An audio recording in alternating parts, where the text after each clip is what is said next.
গুঁড়ো দেওয়ার পরে ভালো করে নেড়ে নেবেন। ওটা মরিচ জিরার গুঁড়ো, বুঝলেন বন্ধুরা, একসঙ্গে মিক্সড, ওটা দিলে খুবই ভালো লাগে। তারপর একটু ভেজে নেওয়ার পরে আদা দিয়ে দেবেন, তাতে একটু কষে নেওয়ার পরে আদা দেওয়ার পরে হলুদ দিয়ে দেবেন, ঠিক আছে। দিয়ে খানিকক্ষণ আপনারা নাড়াচাড়া করবেন। 1.5 চামচ পরিমাণে হলুদ দিয়ে দেবেন 1 কিলো মাংসে বন্ধুরা।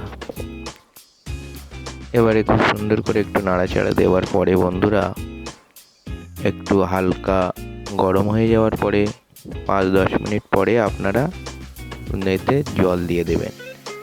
যতটা ঝোল যদি আপনারা মনে করেন পাতলা খাবো তাহলে বেশি পরিমাণে জল দেবেন, আর যদি মনে করেন একটু কষা কষা খাবো তাহলে অল্প।